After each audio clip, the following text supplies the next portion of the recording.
when it comes to the case of the Cybertruck, you DeLorean are the father. Hey guys, welcome to another episode of LJ's Garage. I know what you're thinking, oh my god, I can't believe this fool bought a Cybertruck. Yeah, I know, you're ready to start typing in the comments, but hear me out. I got some points. Well, they're good points to me, so stay tuned. We're gonna talk about what this Tesla truck is all about and why I decided to finally pull the trigger and put in my pre-order. Before I get into all the boring details and the chit chat, let me just take a moment to appreciate you guys that are out there making memes. So you meme lords, round of applause for you guys. So here are some of my favorite memes, and of course there's 1,000,001 of them out there. If you guys have any, be sure to send them to me on Instagram or something like that, because you know I always love a good meme. The first meme that I really love are all the ones about the drawing, like how Elon even came up with this idea of the truck. It's definitely not the prettiest thing. I won't say it's the ugliest thing. I know that there's a big debate going on right now about what the ugliest truck in the world has ever been, or the ugliest car, and this is definitely moving its way up on the list.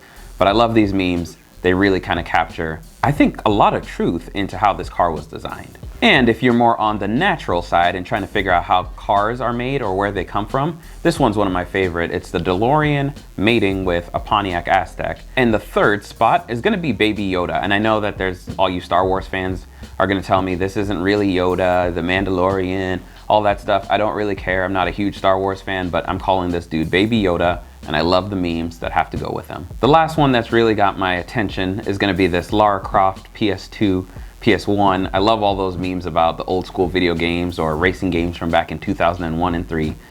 The resemblance is definitely there, so keep up the good work, my meme friends. The first thing I wanna say is that Tesla is basically saying that this has got the utility of a truck and better. Not only that, but it's got the performance of a sports car and better. I don't know about you guys, but the only high performance badass pickup truck I can think of right now is a Raptor, so I'm gonna use that. You're telling me that you've got a truck that can compete with sports cars and tow and gets good gas mileage or electric range, and you want me to believe that I should drop everything, all my cars, my SUVs, because this is the only vehicle I'll need because it helps my friends move, helps me move, gets the kids to school, it seats 6, and you're telling me that I can take it off-road?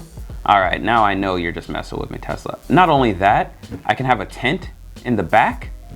All right, I'm sold. But this truck is where I finally solidified my decision to actually support Tesla, because I like where they're going with this company, and they kind of have this freedom that a lot of other companies don't have at the moment, and I wish that the automotive world would get back to this. Concept cars, making cool things, giving people what they want, taking pre-orders, and delivering what people are signing up to purchase. The first thing I want to talk about is how cool having the exoskeleton design is.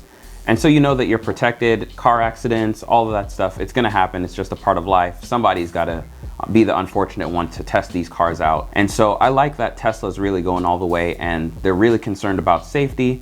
The only downside that I have to this is that it's probably a really, really heavy truck. From what they've already released, it's 30 times cold rolled stainless steel. The cool thing with stainless steel is you don't have to paint it, which kind of sucks because we all can't be driving around the same stainless steel looking Tesla.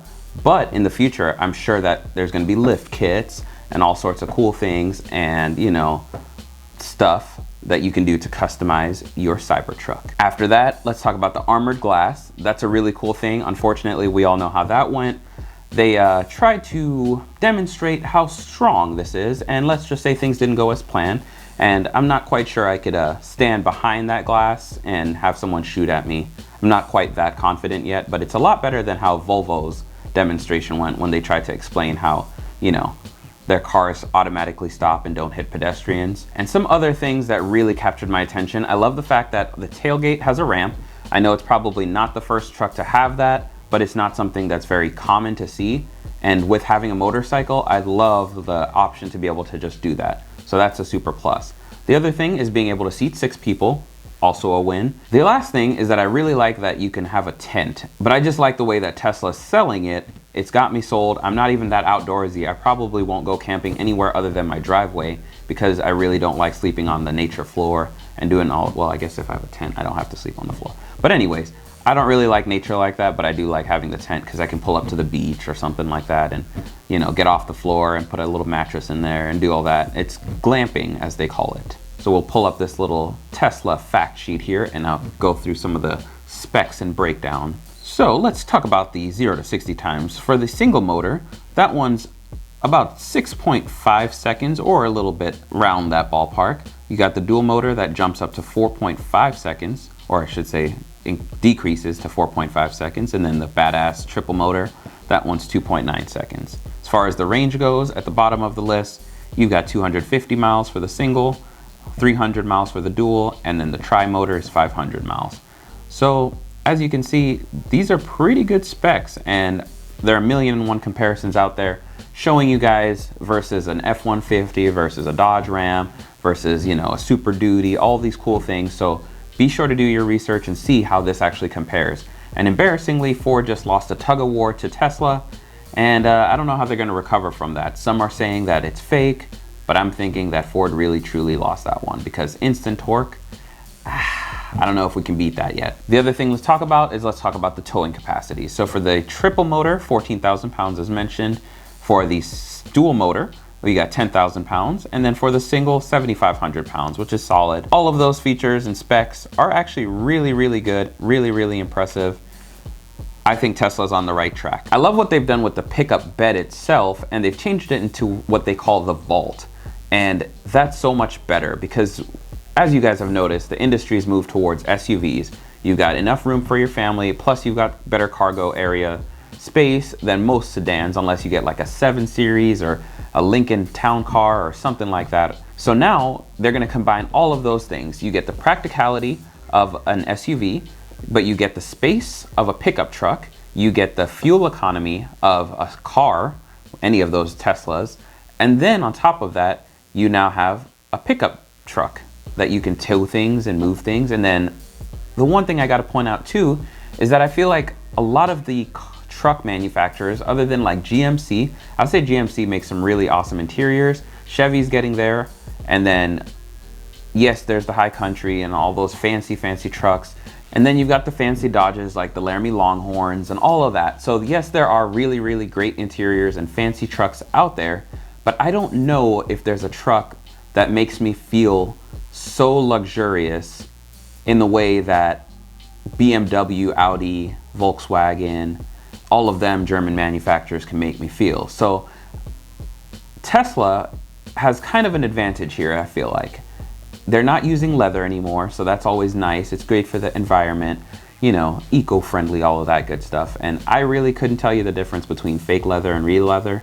I really don't you know, I don't know that stuff like that. So to me, it's a needed upgrade. It's a needed push to move in the direction that the world's going anyways. We do need to protect the planet, protect the animals, all of that good stuff. And I know that the people that buy trucks generally don't care about those things. They want their leather, they want to go hunting, they want to do those things. So it's kind of a hard push for Tesla to get into the truck world. And I think they're on the right track by hitting the performance specs, the pricing right, and you're getting a lot of vehicle for the price. And then as far as pricing goes, you've got the single motor that starts at $39,000. You've got the dual motor that comes in at $49,000, and then the top of the line tri-motor that's going to start at $69,000, $99,000, $99,000. All right, it starts at about $70,000. Either way, great pricing, and I know a lot of people are like, that's a lot, but a Power Wagon definitely gets you up there. A Silverado Black Ops fully loaded gets you up there. So, you know, you kind of got to pay to play, right? I said earlier that I like the way that Tesla is doing business. It's unfortunate because their delivery schedule needs a little bit of work, but they're also fairly new and their factories are starting to get things together, and it's going to get smoother in the future. And if not, another manufacturer is going to adopt a lot of the same things they're doing, and they're going to do it better because that's just how how competition works. The reason I like Tesla, and I'm going to upset a lot of my loyal, you know, Android fans here. I'm an Android guy, right? But I respect the iPhone. My issue with the iPhone is that everyone with an iPhone thinks they have the latest, greatest, coolest things. The issue though is that Samsung comes out with the latest, greatest, coolest things, or Android, Google, all of that. But what Apple does is they wait for Samsung and those guys to throw out all the cool features like iScroll and gestures and all those things, and then they wait to see what consumers actually like. Then they grab that, they run with it, they make it a little bit better, throw it out there, and bam, everyone thinks it's perfect because it works flawlessly. They didn't come up with the idea, they just made it better. They advertised better, they marketed better, and I feel like that's what Tesla is doing. They're trying to push the envelope, grab those things that people talk about, and make it a reality. And we want to get to where we have flying cars and doing those things. We're not quite there yet, but being able to have futuristic looking cars, because people thought we would have these cool things by 2020 and 2030, why not start making them? We have the technology, we have the research, we have the development to push towards it, so why not? And so Tesla's, broken out of the box. They're gonna give you what you want, and you put down your $100 deposit, and whenever they make it, you pay your down payments and finance and drop cash, whatever you got to do, and you drive off with your cool new flying machine or whatever they come out with next, the electric ATV. So it's a cool philosophy. I like the way that they're doing business. A lot of people would argue and say that that doesn't make any sense, but give the people what they want. So Elon had actually tweeted, and he said that 146,000 pre-orders had come in. And let's break down those pre-orders at $100 a piece, mind you. So 17% went for the single motor, 42% went for the dual motor, and then on top of that, 41%, if you guys are doing the math, went for the tri-motor. That's a lot of money in just pre-orders. So now they're gonna take that money, put it into the company, do great things, research and development, and make this truck better. Make this, I don't know what they're gonna do with the money. I'm assuming it's gonna be good things. But now that they have that stockpile of cash, they can take that and it can fund something else, or it can actually be what they use to make the trucks happen by the end of 2021. That would be pretty nice. I don't have a whole lot to say about the interior because I haven't seen it, haven't touched it, but from what I'm seeing in the pictures, it looks pretty good. If they do anything like they did on their old cars, if they can get their quality control top notch, I think it'll be great upon delivery. The sharp edges around the car, I know everyone's making fun of that too. I'm a little concerned, but I doubt that that's gonna be the final design of this truck. And I almost feel as though Tesla is gonna show you this truck, and if you like this truck, then you're probably gonna love whatever it is they come out with next. And the $100 fee to hold one or reserve one is actually refundable. So I have a feeling that this is not gonna be the final design of the truck. It might actually even just be like a trolling thing, and we're gonna get a really cool truck, and those people that supported the ugly truck may end up getting a really cool truck and be like, oh man, I'm glad I jumped on it when Tesla finally showed up with the real truck that they were gonna actually deliver. A lot of the internet has been talking about this part too, and I like this conspiracy theory. Elon may have done all this on purpose. This might have been a huge publicity stunt, and it worked because now everyone's talking about the Tesla truck and the potential that electric trucks have, and we kind of quickly forgot about the Ford Mach-E, or the Ford Mustang Mach-E. So I think whatever plan they had worked, and we're all waiting to see what they're gonna do. It's kind of like the Sonic the Hedgehog. We all complained when they released the initial rendering of what that hedgehog is gonna look like. We complained, and then they gave us a pretty normal, less creepy Sonic the Hedgehog. So I don't know, but that's all I got for you guys. Thank you so much for checking out yet another video in LJ's Garage. Be sure to hit that like button, the comment button. Let me know down below what you guys think of the Tesla Cybertruck, and if you guys are upset that I joined the Tesla bandwagon and decided to pre-order one. So until next time, my friends.